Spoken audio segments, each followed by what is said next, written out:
Ya. Assalamualaikum warahmatullahi wabarakatuh. Bapak dan Ibu yang saya muliakan, pertama-tama mari sama-sama kita nyatakan puji syukur kehadirat Ilahi Rabbi. Pada hari ini, alhamdulillah kita masih diberikan kesempatan nikmat hidup untuk selalu saling mengingatkan satu dengan yang lain. Salawat serta salam selalu kita sampaikan kepada baginda Nabi Muhammad SAW, bahwasanya atas satu kepastiannya hari ini kita sama-sama masih bisa saling mengingatkan satu dengan yang lainnya. Bapak dan Ibu, mohon maaf sebelumnya. Perkenankan pada hari ini saya mendapat tugas pada kegiatan CGP, di mana tugas CGP ini bagian dari peraturan perundangan melalui Kemendikbud nomor 26 tentang program guru penggerak. Pada kesempatan ini saya mau berbagi pengalaman baik apa yang pernah saya peroleh pada kegiatan pendidikan guru penggerak ini. Salah satunya adalah kaitan dengan budaya positif di sekolah. Sebelumnya saya haturkan banyak terima kasih kepada Bapak Kepala Sekolah SD Negeri 1 Cibadak pada hari ini pagi. Beliau mempersilahkan saya untuk menyampaikan beberapa hal kaitan dengan apa itu budaya positif tersebut. Selanjutnya saya pun mengucapkan banyak terima kasih kepada rekan-rekan yang pada kesempatan ini bersedia meluangkan beberapa waktunya untuk menyimak pemaparan bersama-sama kita cari solusi terhadap perkembangan budaya positif itu sejauh mana yang sudah kita terapkan di sekolah kita ini. Bapak dan Ibu yang saya muliakan, apabila kita melihat sebuah pendidikan secara umum, terlebih lagi khusus untuk sekolah kita, ketika melihat sekeliling lingkungan sekolah ternyata jauh beda dari harapan. Hampir semua orang tua siswa yang sekolah di kita ini kesibukannya luar biasa. Ya, tidak dipungkiri karena memang bentuk sebuah kebutuhan, sehingga nilai kesibukan itu kadang melupakan akan tanggung jawab mereka terhadap anak-anaknya atau siswa-siswi kita di sekolah ini. Nah, mudah-mudahan dengan mengupayakan strategi mewujudkan budaya positif di sekolah ini, minimal harapan kita adalah bisa melahirkan generasi nanti yang semakin baik dari hari ini. Ya, meskipun ini merupakan sebuah harapan, baru sebuah cita-cita, belum mewujud kepada apa yang kita inginkan. Tetapi dengan mengoptimalisasikan kita pada kegiatan pembelajaran setiap hari, penuh semangat, tanggung jawab yang baik, harapannya nanti peserta didik akan memahami sejauh mana pendidikan yang mereka peroleh selama ini. Karena pendidikan ini kalau kita bagi memang terbagi menjadi beberapa fase. Pertama, pendidikan dasar, menengah, dan atas. Untuk pendidikan fase yang kita ampuh menjadi sebuah tanggung jawab, yaitu pendidikan dasar dari usia 6-7 tahun sampai 12 tahun, yaitu jenjang usia sekolah dasar. Yang mana ini menjadikan sebuah barometer kita juga, sehingga kesan seolah-olah guru itu hebat mengajar kepada anak orang lain, sedangkan anak kita kadang lupa, kita hilangkan. Karena kan hampir rata-rata masyarakat menilai ini kita hebat mengajar kepada anak orang lain. Selebihnya ya di rumah terserah kita juga. Nah, dengan program yang digelontorkan oleh Kemendikbud melalui Permendikbudikti 26 tahun 2022 kaitan dengan program guru penggerak, harapannya adalah bahwasanya pendidikan ini menuntut kepada pendidikan kebutuhan zaman dan pendidikan kebutuhan waktunya. Sehingga di sana pada filosof Ki Hajar Dewantara menjelaskan secara gamblang bahwasanya akan berhasil sebuah pendidikan apabila dituntun dari mulai individunya masing-masing. Nah, disinilah salah satunya saya memaparkan diseminasi kaitan dengan budaya positif yang perlu kita kembangkan di sekolah. Dan saya pun berkeyakinan dan mengetahui semuanya sudah menerapkan budaya positif itu, baik mulai tingkat kelas dasar, kelas bawah, ataupun kelas atas. Bukan berarti kita mau merubah budaya positif yang sudah ada, tetapi kita mau mengaplikasikan sampai sejauh mana budaya positif yang sudah kita tanamkan di sekolah kita. Karena dalam program PGP ini ada beberapa perubahan paradigma yang perlu saya sampaikan. Pertama, kaitan dengan peraturan. Kata kesepakatan.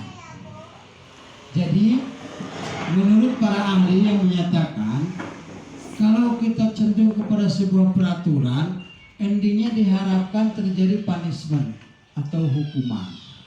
Beda dengan kesepakatan kelas atau kesepakatan sekolah. Nah, dinamika itulah yang kami terima, yang kami pelajari, salah satunya nanti mengarah kepada budaya positif itu sendiri.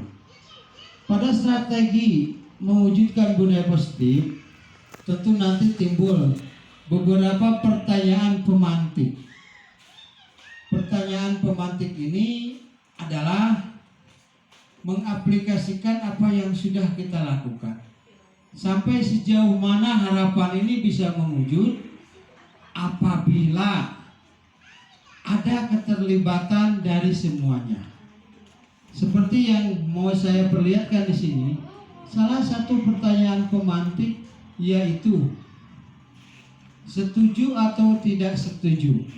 Jadi jawabannya simpel, setuju atau tidak setuju. Menurut ibu, bapak, hukuman dapat mendisiplinkan anak. Setuju atau tidak setuju? Seandainya hukuman kita terapkan dapat mendisiplinkan anak. Ini merupakan sebuah pertanyaan yang memang endingnya menghasilkan sebuah eksekusi atau sanksi. Karena dengan hukuman bisa dapat mendisiplinkan anak.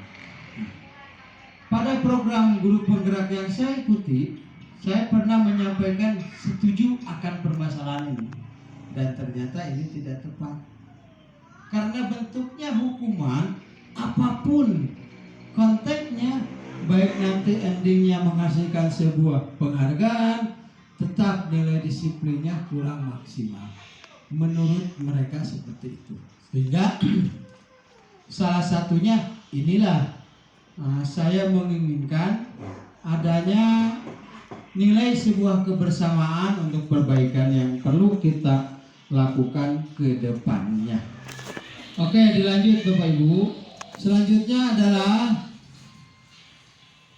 masih tetap yang pertanyaan kedua, setuju atau tidak setuju? Pemberian hukuman dengan hal positif seperti membaca atau membersihkan halaman sekolah dapat meningkatkan disiplin anak.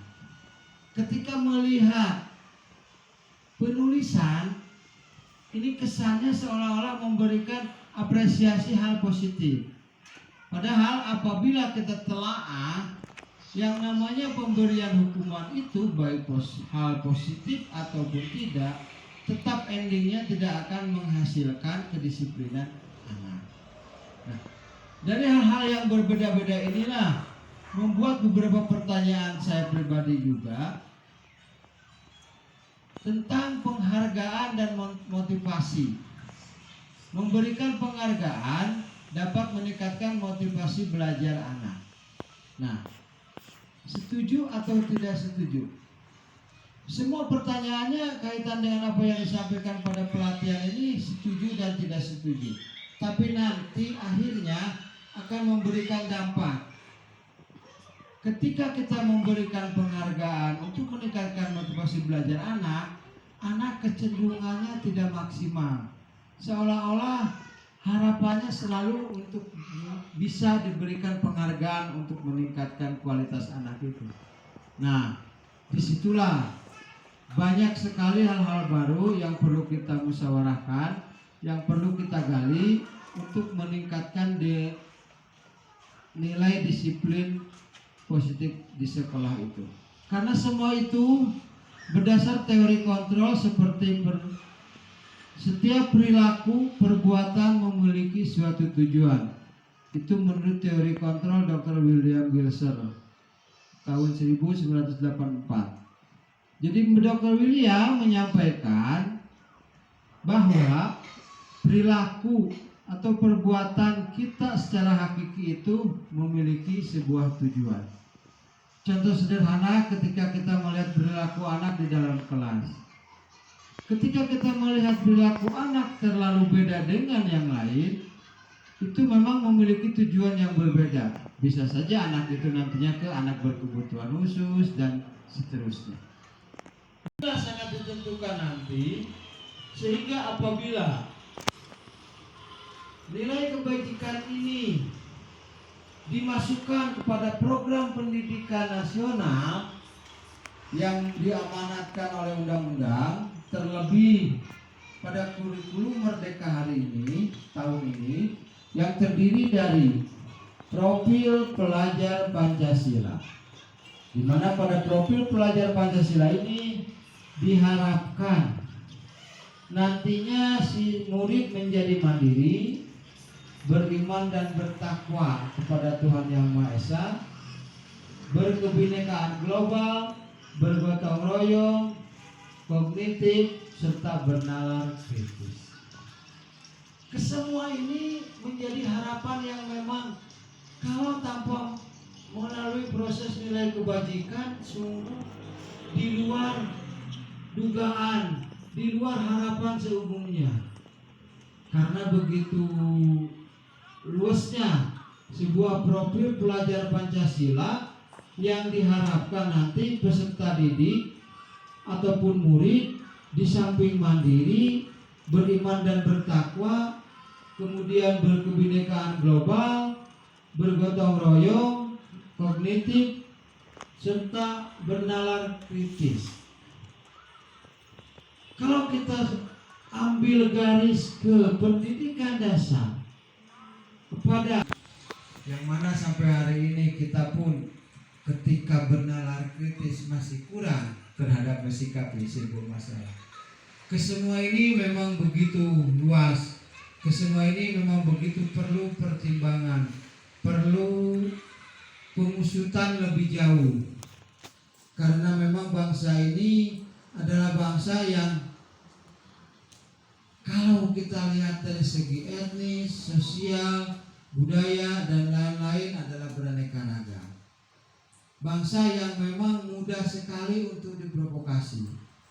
Sehingga ketika sebuah program pemerintah mau dilaksanakan, itu hanya bisa berjalan beberapa tahap.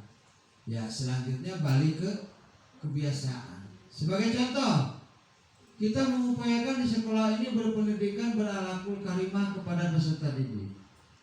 Apa itu bisa berlanjut sampai mereka ke jenjang berikutnya? Kan belum tentu juga. Jadi harapan kita ini hanya sebatas harapan yang bisa dilaksanakan apabila berjalan maksimal dengan kebersamaan. Kebersamaan di sini tentunya tidak hanya kita selaku rekan sejawat, tetapi semua pemangku kepentingan, baik dari pusat, daerah ataupun masyarakat. Ketika semuanya terlibat, ada kepedulian terhadap dunia pendidikan, insya Allah kedepannya peserta didik ataupun siswa bisa mengikuti sesuai dengan harapan orang tuanya. Tahu sekarang saja pada kondisi setelah siswa kita keluar dari sekolah ini, harapan yang sudah kita tanamkan kepada mereka ada kemungkinan tidak bisa dipakai lagi.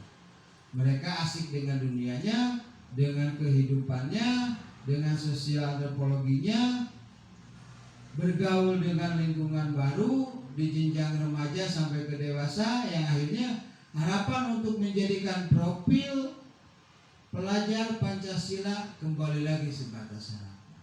Perwujudannya belum bisa kita laksanakan dan belum bisa kita rasakan. Itu tadi salah satunya adalah kunci kebersamaan tidak ada. Sehingga pendidikan memang benar, pendidikan itu di samping tanggung jawab pendidikan pusat, di samping tanggung jawab pendidikan kepada pemerintah pusat, pemerintah daerah dan masyarakat. Jadi intinya ketika elemen ini apabila tidak mempunyai nilai kebersamaan terhadap pendidikan, ya kita tinggal tunggu saja selesai pendidikan di sekolah kita ya seperti apa. Kembalinya kan seperti itu. Sampai hari ini kita perlihatkan, kita saksikan setelah anak keluar dari sini, apa yang kita harapkan terlebih lagi mengacu kepada profil pelajar Pancasila belum tentu juga. Karena sampai hari ini tingkat kriminalitas ternyata semakin tinggi. Hampir setiap hari saya pernah sekali-kali melihat sekeliling ketika anak-anak keluar sekolah itu mereka memang setiap hari selalu berkeluyuran, baik dari sekolah negeri, swasta, terlebih lagi untuk jenjang SMP. Dan ini menjadi PR bagi kita. Apa yang akan terjadi 20 tahun ke depan? Apa yang akan terjadi 10 tahun ke depan? Adalah hasil kita hari ini. Untuk itu, dengan budaya positif ini, kami berharap, saya secara pribadi berharap, mudah-mudahan menjadikan timbul pribadi yang saling menghargai, mempunyai rasa hormat, mandiri, antusias, keingintahuannya tinggi, intelijensinya meningkat, rasa percaya diri, kerjasama, empati dan komitmen yang perlu ditingkatkan. Bapak dan Ibu, mengapa kita melakukan segala sesuatu? Ada sebuah pertanyaan juga di sini.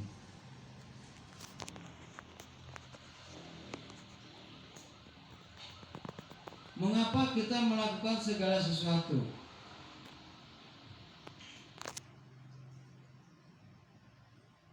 Salah satunya adalah Bapak dan Ibu, alangkah bahagianya saya ternyata Bapak Ibu mengikuti dari awal sesi sampai akhir begitu luar biasa. Meskipun penyampaiannya sangat-sangat sederhana, tetapi ketika saya tangkap apa yang Bapak Ibu cerna begitu luar biasa. Ternyata memang sangat dibutuhkan ya Bapak Ibu kesepakatan kelas kita ini agar menghasilkan disiplin sekolah yang begitu luar biasa. Saya berharap mudah-mudahan ini berlanjut seterusnya. Mudah-mudahan Bapak Ibu bersedia mengikuti apa yang pernah saya lakukan dan akan menghasilkan lebih baik dari hari ini. Itu harapan yang selalu saya doakan.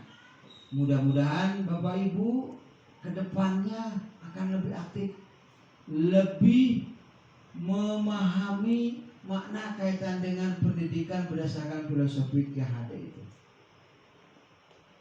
Saya mohon maaf dalam penyampaian ini.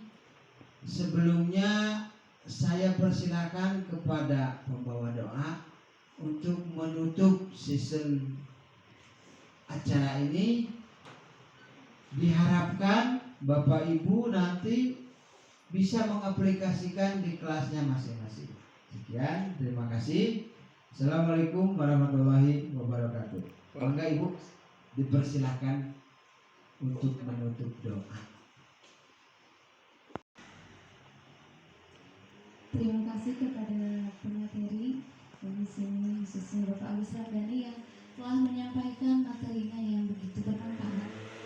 Mudah-mudahan kita semua di siang hari ini mendapatkan ilmu yang bermanfaat yang kita bisa aplikasikan dalam kegiatan belajar.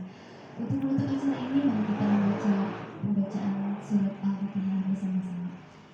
Auzubillahiminasyaitonirrajim. Bismillahirrahmanirrahim. Alhamdulillahirabbil alamin. Arrahmanirrahim. Maliki yaumiddin. Iyyaka na'budu wa iyyaka nasta'in. Ihdinas siratal mustaqim. Siratal ladzina